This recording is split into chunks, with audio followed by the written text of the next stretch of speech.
धर्मक्षेत्रे कुरुक्षेत्रे समवेता युयुत्सवः मामकः पाण्डवश्चैव किमकुर्वत सञ्जय। द्वंद्व होची जीवनर एकरी अवस्था मन को सदा सर्वदा विषाक्त। द्वंद्व ही ए संसार दुखर कारण।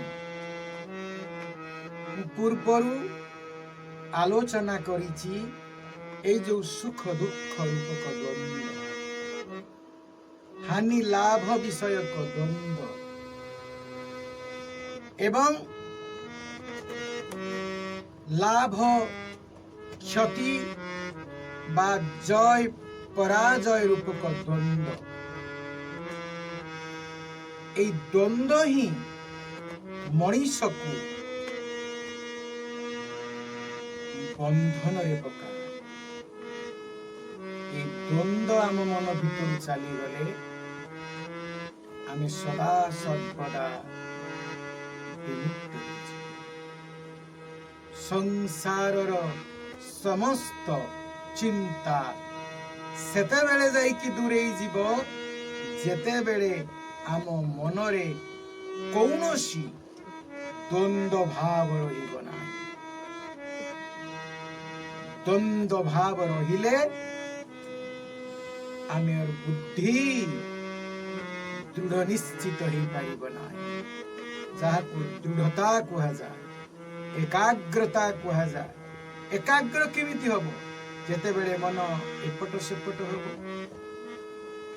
ଏହା କଲେ ସୁଖ ହବ, ତାହା କଲେ ଦୁଃଖ ହବ, ଏହା କଲେ ଆମର ଜୟ ହବ, ତାହା କଲେ ଆମର ପରାଜୟ ହବ। এই ଯୋଉ ଦ୍ୱନ୍ଦ୍ୱ, এই ଦ୍ୱନ୍ଦ୍ୱ ଥିବା ପର୍ଯ୍ୟନ୍ତ ବୁଦ୍ଧିର ସ୍ଥିରତା ଆସିବନି। ଦ୍ୱନ୍ଦ୍ୱ ଥିବା ପର୍ଯ୍ୟନ୍ତ ଆତ୍ମଜ୍ଞାନ ଉଦୟ ହେବ ନାହିଁ। ସେଥିପାଇଁ 15 ଅଧ୍ୟାୟରେ ପୁରୁଷୋତ୍ତମ ଯୋଗରେ ମଧ୍ୟ ଭଗବାନ ଅର୍ଜୁନକୁ କହିଛନ୍ତି, ନିର୍ମାଣ ମୋହା ଜିତ ସଙ୍ଗ ଦୋଷା आध्यात्म नित्या विनिवृत्त कामा द्वंद्वैर विमुक्ता सुख दुःख संगे गच्छन्त्यमूढा पदमव्ययं तत्। हे अर्जुन, निर्माण मोहाजित संग दोषा, निर्माण मोहा, एटी भी द्वंद्व ऊपर गुरुत्व देइचंती। निर्माण मोहा, ए जो मान अभिमान रूपक मोह हमको परित्याग करिबा पाई पड़िबो, जाहाकू एई 12 अध्याय आलोच्य 12 अध्याय भगवान कहिचंती, तुल्या निंदा स्तुतिर मौनी।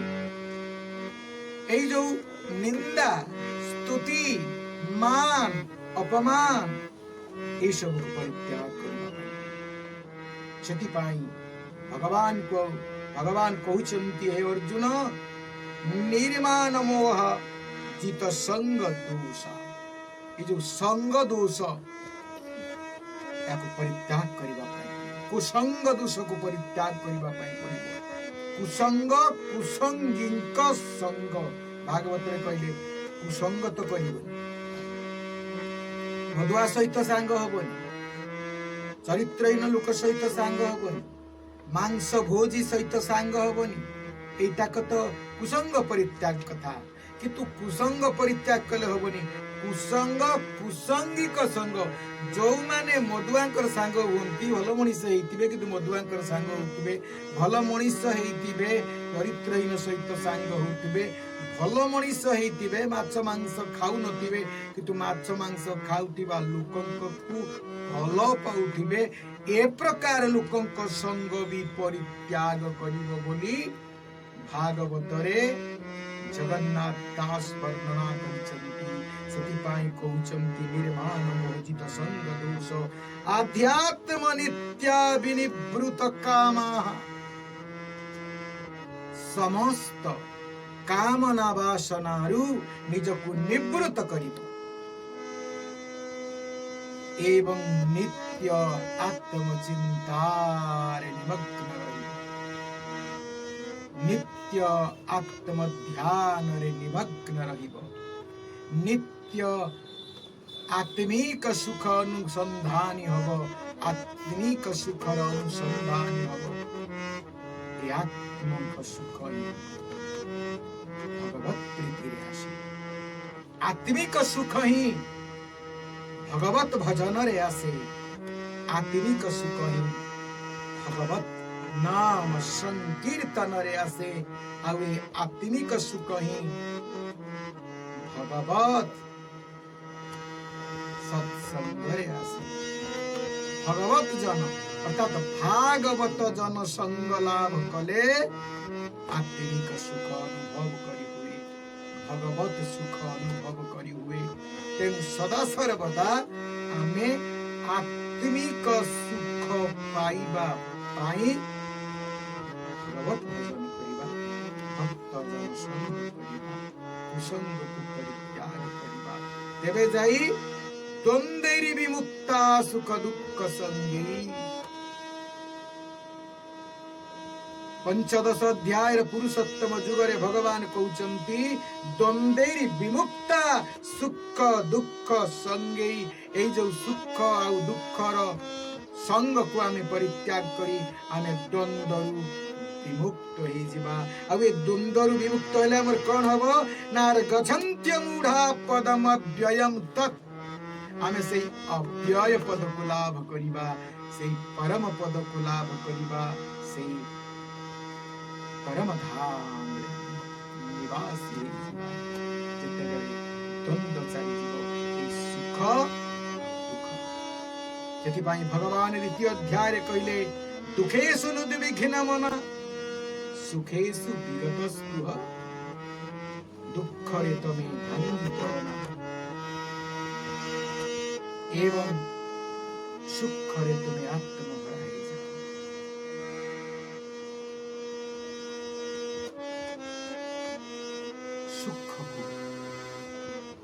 दुख बोली भागो ये संसार सुख को तमे दुख बोली भागो ये संसार सुख ही भगवान को सुख तुमको दूरी दबो ये संसार समस्त इंद्रिय सुख समस्त इंद्रिय भोग्य वस्तुर कामना वासना भोग लालसा एवं बारंबार भोग जदि कर तेबे भगवत सुख भगवत आनंद भगवत प्रेम अतीन्द्रिय सुख तुमे धीरे धीरे धीरे धीरे दूरे जीव अतएव हे अर्जुन तुमे गोटे काम कर मज्जा बेसित चेत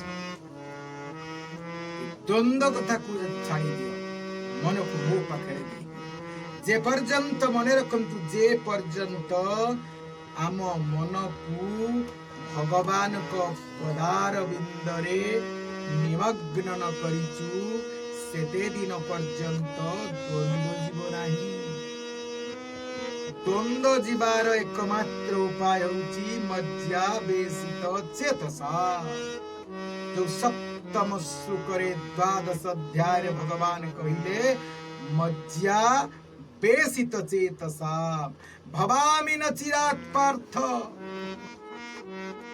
हे पार्थ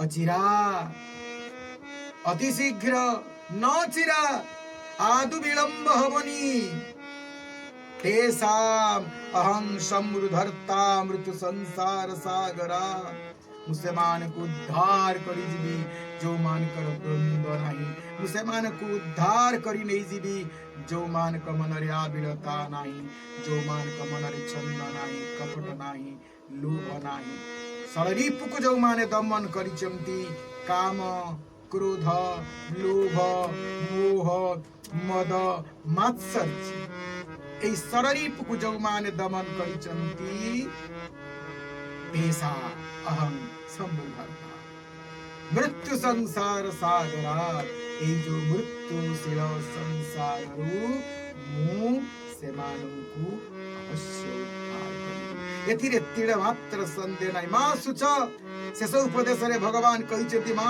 ସୁଚ ଆଦୁ ଅନୁଶୋଚନା କରଣି ମୁଁ ନିଶ୍ଚିତ ଭାବରେ ଉଦ୍ଧାର କରିବି ଯେଉଁମାନଙ୍କର ଚିତ୍ତ ମୋ ପାଖରେ ସଂସାରର ଦ୍ୱନ୍ଦ୍ୱରୁ ଯେଉଁମାନେ ମୁକ୍ତ ସେମାନଙ୍କୁ ଅବଶ୍ୟ ମୁଁ ଉଦ୍ଧାର କରିବି। ଏଥିରେ ସନ୍ଦେହ ଟିକେ ବି ସନ୍ଦେହ। ତେଣୁ ତୁମେ ଭଗବାନଙ୍କ ପାଖରେ ମନ ମନ ଚୈତନ୍ୟ ସବୁ କିଛି ଭଗବାନ। ତୁମ ମନ ତୁମ ଚେତନା ତୁମ ବୁଦ୍ଧି ତୁମର ଚତୁରତା ସବୁ କିଛି ଏତିକି ହେଇଗଲେ ଜୀବନ ସାର୍ଥକ ହେଇଗଲା। ଆମେ ଏଇ ସପ୍ତମ ଶ୍ଲୋକକୁ ଦ୍ୱାଦଶ ଅଧ୍ୟାୟର ସପ୍ତମ ଶ୍ଲୋକକୁ ଭକ୍ତି ଯୁଗର ସପ୍ତମ ଶ୍ଲୋକକୁ ଏଇଠି ଆମେ ବିରାମ ଦେବା। ପୁନଃ ଶ୍ରୀମଦ ଭଗବତ ଗୀତାର ଭକ୍ତି ଯୁଗର ଅଷ୍ଟମ ଶ୍ଲୋକକୁ ଆସନ୍ତା ପର୍ଯ୍ୟାୟରେ ଆମେ ଆଲୋଚନା କରିବା। ଭଗବାନ କଣ କହୁଛନ୍ତି এই ଭକ୍ତମାନଙ୍କ ପରିପ୍ରେକ୍ଷୀରେ ଯେଉଁମାନେ ଭକ୍ତ ସେମାନଙ୍କ ପାଇଁ ଭଗବାନଙ୍କର କ'ଣ ବିଶେଷ କୃପା ଅଛି, କ'ଣ ବିଶେଷ କରୁଣା ଅଛି, ବିଶେଷ ପ୍ରସାଦ ଅଛି ଯାହା ଜ୍ଞାନୀମାନଙ୍କ ପାଇଁ ନାହିଁ, ଯାହା ଯୋଗୀମାନଙ୍କ ପାଇଁ ନାହିଁ, ଯାହା ହଠଯୋଗୀମାନଙ୍କ ପାଇଁ ନାହିଁ, ଯାହା କର୍ମଯୋଗୀମାନଙ୍କ ପାଇଁ ନାହିଁ, ଯାହା ବୈଦିକ ଯାଜ୍ଞିକମାନଙ୍କ ପାଇଁ ନାହିଁ, ତାହା ଅଛି ଭକ୍ତ ପାଇଁ, ପ୍ରେମିକ ପାଇଁ, ରସିକ ପାଇଁ ସମର୍ପିତ। ଆମେ ପୁନଃ ଆଲୋଚନା କରିବା। ହରି ଓಂ ତତ୍ସତ୍, ହରି ଓಂ ତତ୍ସତ୍, ହରି ଓಂ ତତ୍ସତ୍।